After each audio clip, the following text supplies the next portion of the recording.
Hi everyone, welcome to Conversations with Joy Kaapu, and I am so excited today. As you can see, we are outside, it's spring in South Africa, and we are still within the theme of celebrating our Heritage Month. And as you can see, I am with my handsome brother here who is dressed so beautifully, and he'll introduce himself and of course take us also through his outfit. You're looking good, yeah, and welcome, Sipho. Yeah. Thank you, my sister. Thank you. Looking beautiful. I'm honored to be here. Thank you. Yeah, thank you for accepting my invitation. Yeah. Thank you. Thank you. So before we unpack what we're going to talk about today with Sipho, I just want to go back to the previous episode that I've had with Ido, and he was sharing with us the rich history of Tefluob, which is now referred to as University of Limpopo, that we've had so many people giving us good feedback, and also the alumni of Tefluob, and we're so excited that we managed to do that episode. And I just want to thank each and every one of you for your consistent support, for sharing, liking, subscribing, and also for the new members. I would like to, and the viewers, to welcome you to this channel, and also to subscribe if you haven't yet. So this is Sipho Nkosi is his surname, and you'll get to know who he is. Today we're going to talk about something very close to my heart. I know I always say this, that everything is close to my heart, but this one today is within the context of authenticity, and going back home to who we really are, the essence of who we are, and bearing it all, right? Like we were saying the other day, and the nakedness, the beauty within that, as human beings. So Sipho, so just tell us a bit, who are you? My name is Sipho Nkosi. I'm the child of the Most High God. I was born by Babu Ese Nkosi and Utana Nkosi. These are my parents. I was born in Mpumalanga, a place called Hendrina, and then but I grew up in a place called Sislakwane. It's next to, in the border of Limpopo and Mpumalanga. So that's where I really grew up, from primary to secondary before I pursued my studies beyond matric. So that's Sipho Nkosi. I'm involved in an organization called South African Leadership Gentlemen's Club. Its motto is reviving human consciousness, bringing back hope. I think a lot of men has lost hope. They've lost themselves. We're trying to put men back to where he's supposed to be. We believe that men have lost their position in society, in their families. So we're trying to get back to the basics and to back to authentic self, where men are supposed to be in terms of leadership. Wow. Yeah, so Thank you so much. What an introduction. And one of the things that I would really like to acknowledge you on, I know it has been 2 years, with this organization, with the gentlemen. Yes, I remember when it started, and we had conversations around this, because you have always been passionate around issues to do with shifting consciousness and raising consciousness, especially around men. We talk about issues of patriarchy, in this country. And also, we've got, the cases, of gender-based violence, in South Africa, high cases. And for you guys to start, this organization with the intention, to make sure that we shift, those mindsets and behaviors that are not serving, us as a nation, and especially for men on how they show up, because it's very important. And I want to acknowledge you for that. Yeah. Thank you. Thank Great. you. Thank you. Yeah. I think, that is what we want to do. One, on the 5 pillars that we stand for, one of them is mental liberation. I think it's shown that men have been, in terms of the mindset has not been in the position where it's supposed to be. Yeah. The thing of growing up, where a man doesn't cry. But if you look at kids as they grow up, as boys, they cry because that's natural for them. Absolutely. So men bottle a lot of things, and by the time they explode, it's not because of the last thing that had happened in their life, but because of the consistent not crying part that end up men being there. So we want to focus on that and men respecting themselves, respecting women and boy Yeah. child, and Yeah. able to respect our society and ourselves Wow. as well. I think that's Wow. what we're intending to doing. That is powerful, and Yeah. it's long overdue, actually. Yeah, thank you so much, guys. Thank And I mean, you. one of the episodes we spoke about the importance of emotional intelligence, and I always say that emotional intelligence should start at home. It's not something that we should start the quotient heightening that when we are at the workplace. So like you referred to, in our culture, that man doesn't cry. You don't show your emotions because that is being referred to as being weak. Yeah. And I mean, enough said about vulnerability. Yeah. That is not a weakness, because when men bottle those feelings inside because of fear of being judged by society, that is where things like GBV, gender-based violence, we experience issues like this because some way somehow they have to express themselves, and you find that by then it's already toxic. Yeah. So I think you've nailed it there in terms of the conscious level on most of men. If you look around, there are a lot of programs for women empowerment, take a girl child to work, and things like that. But there's hardly much for boys as they grow up. Now you've got empowered women and disempowered men. So now when the two come together, in terms of arguing at an intellectual level or debating and convincing each other, the man feels for him to be respected as a man, he needs to be physical because that's the only time the woman is not able to match. So this is trying to, I know that the reason focus on women is because we're trying to undo history in terms of women being behind the empowerment curve. But at the same time, at some point, it's tilting the scale to the wrong side of the way by the men feel they are disempowered. And if you look around, it's easier to believe a woman if me as a man I go and report to say my wife is abusing me. I mean, even men will laugh at me to say, what kind of a man are you? So at the intellectual and at the cognizant level, we need to empower men to be comfortable on who they are, to be comfortable on what they stand for, and be themselves and understand that they're part of the society. Everyone matters. It doesn't matter your level in the community, but it starts within you first. Whether you believe you can or you cannot, your mind believes you. Yeah, awesome. Thank you. Yes. I think one of the things I need to tell the viewers before we unpack today's topic is how you and I met.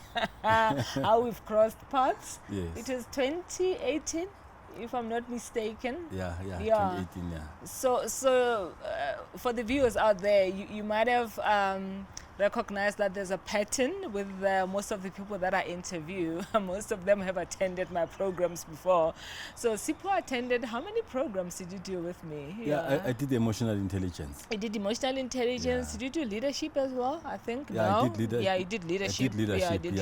Leadership program. But where it all started on the emotional it all intelligence. started with EQ, right? Yes, correct. And we started having those meaningful conversations, and to see that, man, what can we do to make sure that as a collective we also help to raise that level of consciousness and bring awareness to others, to take EQ seriously. So that's how we have met. Yeah, correct. So moving into today's topic, and I remember you sent me an article, I think it was sometime a few months ago, and it was so fascinating to see that you took part in this hike where it's called Mapuna hiking, where you do it naked, right, as Correct. men. Correct. And I know I think there's another one that is coming for women, in few months down the line.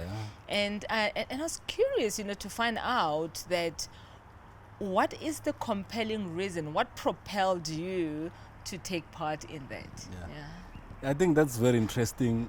Last year I saw a poster that was doing the rounds of men hiking naked in the Drakensberg mountain. It's led by an organization called Mind Refinery.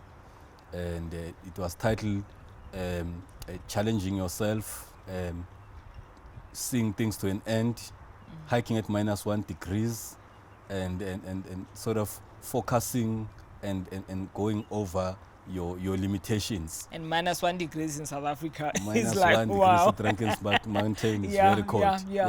So, and then I said, you know what, it will be interesting to be part of that because and for me, it signified an important role of a person being comfortable who they are in the presence of other same-minded people, because obviously people that will go for that hiking are people that believe in that what it is seeks to achieve. And for me, it was important in a sense that I wanted to challenge myself out of a comfort zone. We all have one insecurity or the other. It depends how we manage them, but most we will have that.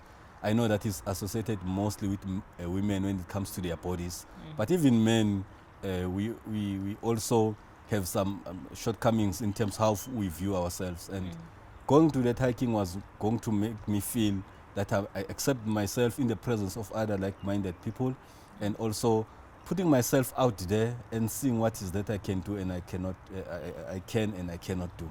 And for me, it opened my mind and it made me feel calmer. It made me, because in the mind, whatever you believe your mind can do, you can achieve it. Because as you walk out there naked, I mean, it's very cold, but immediately you switch your mind on to say, actually it's not as cold, and you look at the beauty of the mountains around you and the beauty of the snow in the mountains.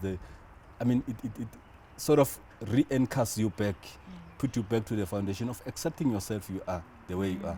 Because mostly people will think that as men, if we are naked, we see how low each man is hanging, and things like that, and in terms of our body. And when you walk there, there's something very powerful that I picked up to say, according to me, I can look at the brother and say, this brother is so imperfect in his body, how he looks. But that's the most bubbly guy and the most careless guy in terms of how he looks. And even if I felt a bit intimidated myself by seeing people doing that, I'm like, but if this guy, according to me, is so imperfect and he's so happy to be naked, what is holding me back? And that shows you again to be in the comfort, in the presence of other like-minded people. And because of that, they also shift your mindset to able to accept yourself the way you are. And what was interesting is that initially, as we count down, because we are dressed, and then we do a countdown, a debriefing, a briefing, and then countdown. And then we all strip naked. The 5-10 minutes is a bit awkward because we are now outside in the cold, and you look around, there are other naked men. I'm like, what's happening? But 5 minutes, 10 minutes into the journey, we all forget, and we're enjoying the journey, we're enjoying the freshness of the breath of fresh air from the mountains. And we all say, guys, we're carrying each other, no negative things about each other, only positive things, and we move around. And that was the best moment. I've never felt like that. I think that also reminded me, if you look at small kids, if you change them nappies, and immediately when they're naked, they want to run away because they're enjoying the freedom. True. I mean, and that's how I felt. And all the guys that came back, they're like, guys, this has changed my life. I'm more calmer. I feel I can take on the world. I can be a better person. Whatever I put my mind to it, I can achieve. And if you look at the post on Facebook about that, the pictures there, it's you can see the type of the society we have, the mentality, because people are confusing. I think I've seen, according to me, where people are confusing being naked and being sexual. And interesting that you mentioned this, because after you sent me, that article that appeared on the newspaper and obviously on Facebook, and then I started doing some research. I'm always curious also, to find out that society, how are we receiving this, right? Because for me, this act is so powerful, the movement. And I've noticed that, most of the people are actually confusing that, being naked and what this movement is all about. Because, and I was about to ask you that, what kind of response or the feedback, are you getting from society out there with regards to this? So I think it's not surprising, in a sense that people do not go to one side like water. And not everyone will do it. I mean, you can look, that poster was circulating for maybe good 2 months before that, but only 11 men pitched for that. And in a society which has a lot of men. And I think it comes back to what you are willing to do. and what are the things that you can do to challenge yourself. And as where the confusion comes between, because when people see naked people, there are two things most in African people, as Africans. It's either they are mad or they are witches. And now many different reactions, and people there are people who are like, hey guys, if you can do something like that, you can take on the world. I mean, if that kind of energy and you want to go where no other men are willing to go, it means there's something enlightening about your mindset and how you view about things. And obviously there will be those who will be negative, and they have all things to say about the body type and about different things about men being mad. But that talks exactly to the issue of saying we have people that will conclude what the whole thing seeks to achieve without being that. So as I was recruiting guys to go, because I saw a poster and I decided to be part of it, as I was recruiting, trying to recruit in my circles, and even the guys, people that I according to me, they're most enlightened, and are people who want to go beyond the normal society, just what the society tells us. They're all not wanting to go. So it's like a mental block. Yes. Like there are people who are scared of the night. When it's dark, they don't want to go outside. They are scared, but they don't know what are they scared of. It's the same thing about this, walking naked. Because if you look, this is how we were born, naked.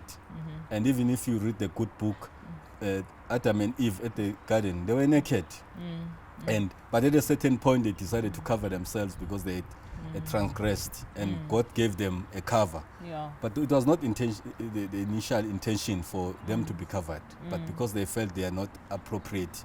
So you find that even currently the society, when a person, that's why we've got issues of GBV, rape, because if a woman is on a miniskirt, other people see it as an invitation for men to have sex with them.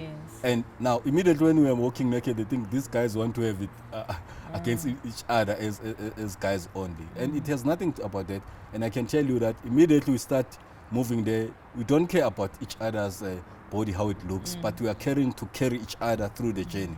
When one person lags behind, we say we can do it. We've got songs that we sing to carry us through. I think for me, it further showed the importance of us having emancipation of the mind and challenging that. Awesome. Thank you so much.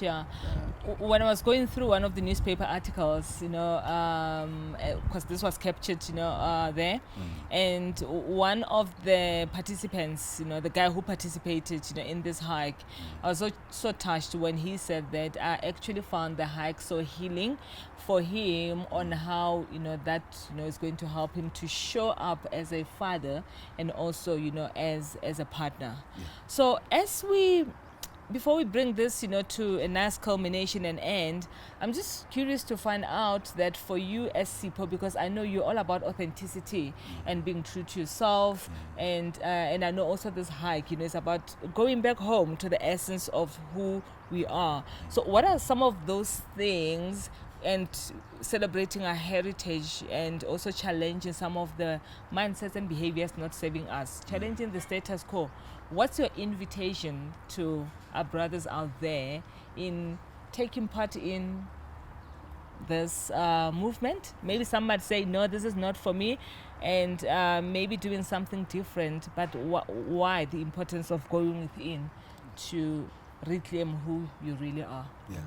I think my takeaways from this was brotherhood, because all the people that were there cared about each other to make sure that we all see it. It was not a race. It was us going through a journey, helping each other and carrying each other, and allowing you to be yourself in the presence of other like-minded people. And if you see, when it comes to body shaming, people will say, this particular person is built like that, they shouldn't be dressing like that, they should dress appropriate, meaning they're saying you should put a cover to hide your certain insecurities. So for me, that assisted, because if you are naked, I mean, if I've got a scar, I've got a scar, there's nothing that I can do to hide it, but I accept myself the way I am, and I can sing things through, because this is setting a goal for yourself to say, whatever the circumstances, I'm going to see myself finishing the journey that I've started. In terms of the consciousness in your mind to say, actually, when my mind is settled and the lot of noise around me is the noise that is distracting me. But being in the presence of nature, where it's calm, where you can listen to yourself, where you can feel yourself, your soul beating in the mountains, it makes you grounded. And also, it makes you remember that you are part of a bigger society. And whatever you decide to do, someone will not be happy about it. But what is important is that taking that first step to do what your mind wants and to challenging your own mental block, because this I see it as a mental block to a lot of brothers and sisters as well, whereby they say naked, never. So immediately you say never, your mind shuts down. But for me it was to going beyond that and saying I want to experience why because the fact that someone is doing it, according to me there's something positive about it, and it's for you to find your something that you want to overcome, one, and something that you want to learn out of the situation. Absolutely. So it's a good invitation. I'm doing it again with my boys next year. I'm part of it. I've recruited more guys that I've able to share with them what it did for me, and the movement is growing. That's awesome, And for me as Joy, when I read this and when I looked at this within the context of the work that I do, there's one of the models that I use. It's called layered personality, and I use an analogy of an onion. I think you're familiar with the model. I've used it during our EQ program. Correct. And you get an onion, and with all those layers from the outside, which is hard, and then you peel it off, to get to the inside, right? Yes. So, and actually that inside, the inside of the onion is very sweet, as compared to the outside. So when I read, about, the Mapuna hikers, I saw that as removing all those layers, right? That are no longer serving men, and also to getting to that sweet spot of being your authentic self, and for being the best version of yourself, on how you show up as a father, as a brother, you are a pastor as well. Yes. You also, a corporate guy. So you also wearing many hats, and that helps you to show up. Great, awesome. Well, that is very interesting, the analogy of an onion, because as you are there are a lot of layers. As you peel them away, like at a point you felt that the clothes, it seems like the clothes are the ones that are carrying troubles, because after that you felt free, self-centered, you felt calm with yourself, focus, and as you get closer to the core, that the real person is, because all this is closed. There's a lot of facade that we put up. Absolutely. But if you go to the person inside, the person who's unheard, and as you go through that, you're dealing with your insecurities, you're dealing with a lot of because at the end of the hike, there's a shout therapy where you shout things out that are really hurt you, and you just shout it to the mountains, and at the end of it, you go under waterfall where you wash yourself with cold water. But immediately you think this water is cold, it's going to be cold.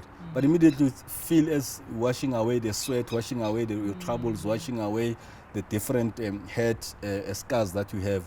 After that you feel so comfortable. After that, when we put our clothes back, people, guys were saying, but why are we dressing up? Because we're so comfortable and we're so happy ourselves without being judged and be accepted the way we are. I think that's where the society, in terms of leadership, we need to go.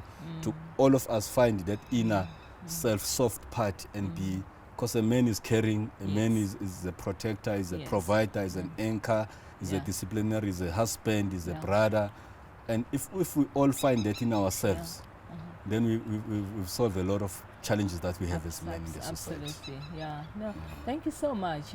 And I know that you and I, we avid readers. And the other day we were talking when we had a Zoom meeting, and I was admiring the background, in your office, because you've got lots and lots of books. And then you said that most of the books, those are the ones that you've referred, to me. And within the context of this, then you said, you remember Ekatole, A New Earth, because it talks about the psychology of ego and how to make sure that as individuals and also as a collective, we can make sure that we peel off all those layers that are not helping us, to show up, authentically. Correct. I think coming to that, most of the time people relate to us because of what we have or what we own. And that ego, as he explained it, Eckhart Tolle, is that immediately you see yourself in something. Let me say I drive a big car. And when I arrive in my big car, I want people to notice me. Before they talk to me, they need to notice what I have. So that gives me some form of self-importance. Now, and when that car is taken away from me, I feel I'm not the person again. I feel broken down. Instead of it inside out. And by that extending yourself, you see yourself in a car instead of you seeing yourself for who you are and people relating and gravitating to you because of the person that you are, not because of the things that you have. That's why when people do not have, and most men do not want to take the leadership role in their families because either they are not employed, they don't have enough money, they don't have certain things that the society says you should have them. So immediately they lose their position of leadership in their families. But if they can find, each of us can reignite the leader in our soul, then we'll able to, these things, see them as blessings or things that assist us to move, to be better, to able to share what we have with the world, but not make us as if we are the world. Wow. Yeah. I mean, you've just said something very important, and I just want to reiterate it, with the viewers, that each and every one of us, if we can reignite the leader within our soul, that is so profound, what you've said. And we all have that ability to do so, reigniting that and find whatever that works for you, right? It might be the hike, to someone else might be something different, they might not resonate with is, but, just find whatever that will help you to reignite that leader within your soul. Yeah. Thank you so much for this interview. Thank you. I really appreciate you. And like I told you, you look, amazing. Thank and I you. know that you're one person that, as, we're celebrating Heritage Month, it's not just only for this month. I know that, you are centered and grounded, within your heritage. Yeah, I really appreciate you. Thank you very much. I think as we conclude is that it is true that going different and finding yourself in the society that tells you otherwise is very difficult. Yeah. But you have to find yourself. We had 11 men hiking, naked hiking. How many men do we have? So very few people want to take the step. But it has to start somewhere. Yeah. Absolutely. Thank you very much. It has to. As Lao Tzu said, a journey of 1,000 miles begins with a single step, right? Correct. Just one step. So you guys, 11 men, have started this, and let's hold an intention that there will be more to follow. Where intentionally it will happen. Absolutely. Yeah. Thank you so much, Sipho. Yeah. Thank you for inviting me. Wow.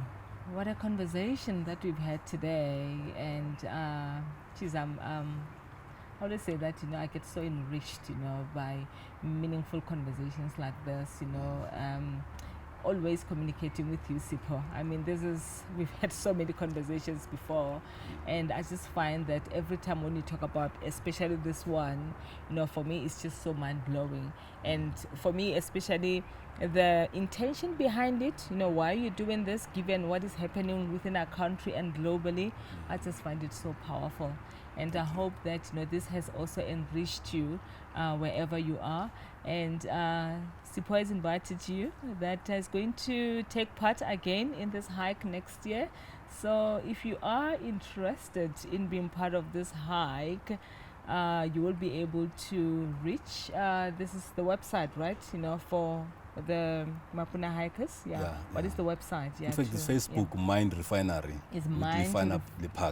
Okay, it's Mind Refinery. Refining your mind. Okay, Mind Refinery. That is refining your mind. So make sure that you hook with them up on Facebook if you'd like to be part of this. So from my side, as we are still within the context of celebrating Heritage Month, I would like to wish you the best of reflections, celebrations, and also to be intentional about what is it that you would like to do to get centered and grounded within our heritage. And don't forget to like, share, subscribe, and also hit that notification button because we post every Thursday. From my side and from Sipho Nkosi, it's a wrap, and bye for now.